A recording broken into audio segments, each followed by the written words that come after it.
देखिए, पहली बात यह है कि कोई भी शब्द कहा जाता है तो उसका प्रसंग और संदर्भ देखा जाता है, उसकी शैली और भाव भंगिमा देखी जाती है।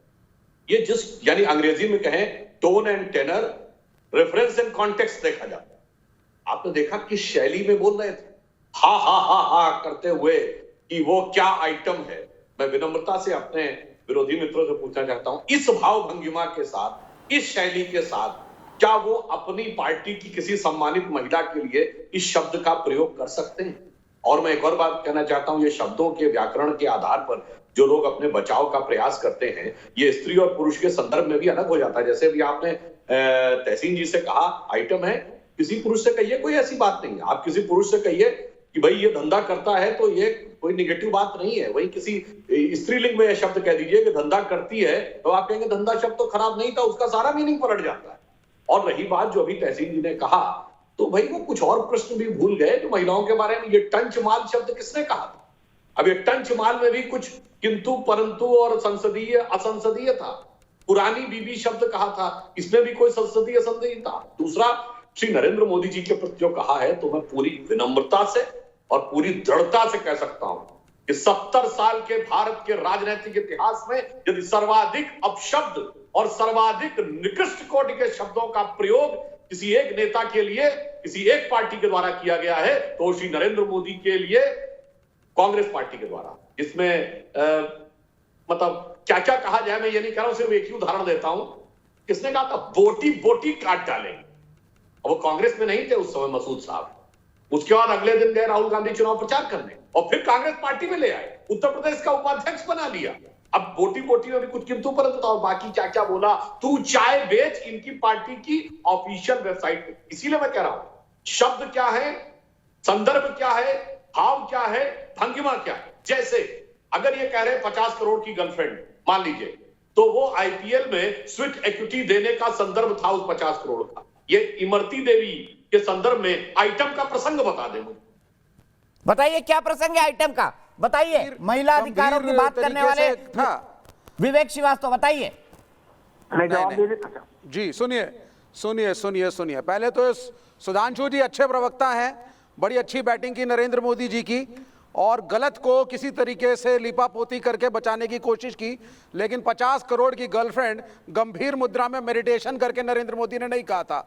यह भी एक कटाक्ष था और महिलाओं का सम्मान इसमें झलकता नहीं है, इसको मानने में कोई बुराई नहीं है। दोनों पार्टियों में, दोनों क्या सभी पार्टियों में मैं तो कहूँगा बड़बोलापन है।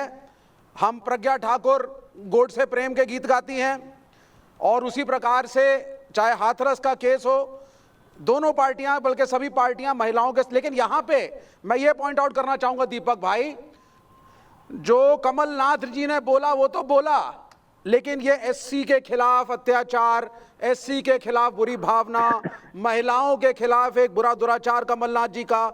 जब आप कांग्रेस के साथ रहते हैं, सत्ता में रहते हैं, मंत्री रहते हैं, तब कोई किसी को दुख नहीं होता, और जैसे ही आप दूसरी पार्टी में आ जाते हैं, आज कमलनाथ में आपको सारी बुराइयां लगनी शुरू हो जाती हैं। आज कांग्रेस पार्टी आपको लग रहा है कि साहब वो एससी एसटीज के खिलाफ जा रही है। आज आपको लग रहा है कि भाई जब हम मंत्री थे तब भी हमारा सम्मान नहीं था। गजब बात कर रहे हैं विवेक भाई, खेल चल रहा है, गजब बात कर रहे हैं आप, गजब बात कर रहे हैं। इस पे तो बोल दीजिए कि एक एससी महिला को आइटम कहा गया भरी सभा में, इस पे तो बता दीजिए कमलनाथ गलत है। अब आप कमलनाथ की बैटिंग करने लगे, हर गलत आदमी की बैटिंग क्यों करते हैं आप? नहीं, बिल्कुल गलत कहूंगा, बिल्कुल गलत कहूंगा। मैं गलत की बैटिंग नहीं करता, वो गलत है वो तो नहीं है, लेकिन इस हमाम में सब नंगे हैं। प्रॉब्लम ये है, चाहे नरेंद्र मोदी हो या कमलनाथ, और जब आप मंत्री पद पे थी ये महिला, जब उसी कमलनाथ की पार्टी में इतने सालों तक रही, उनके ऑफिस में आती रही, तब एससीज के ऊपर अत्याचार नहीं दिखा किसी को, तब महिलाओं के प्रति दुर्भावना कमलनाथ की किसी को नहीं दिखी इतने सालों तक, और आज अचानक दिख रही है। सुधांशु जी, उन्होंने कहा तो मैंने कहा, उन्होंने कहा तो मैंने ये किया, क्या ये जस्टिफिकेशन हो सकता है? और इसमें हाथरस भी आ रहा है। अब दलित महिला के अधिकार की रक्षा न विवेक श्रीवास्तव को करनी है, न तहसीन पूनावाला को करना है। अब दलित महिला याद नहीं आ रही है दोनों को, दोनों डिफेंड कर रहे हैं। बिल्कुल नहीं सुनिए, आप जानते हैं बीजेपी को बिना पढ़ी लिखी है, अगर मजदूर के घर से आती है, मंत्री पद छोड़ करके विवेक श्रीवास्तव जी बिना पढ़ी लिखी है। दलित अत्याचार को मंत्री रहते हुए उजागर क्यों नहीं किया? जब वो दलित महिला मंत्री ठीक पद है, पे सुधांशु जी। थी, कांग्रेस में थी, कमलनाथ जी के साथ काम कर रही थी इतने सालों तक, तब क्यों नहीं इसको उजागर किया गया अत्याचार को? ठीक है, सुधांशु जी। देखिए, विवेक श्रीवास्तव जी ने बहुत आवेग में एक बात कही जो प्रकारांतर से तो देखने में बहुत सही लगती कि जब वो पार्टी में थी तब उन्होंने यह बात उजागर क्यों नहीं की।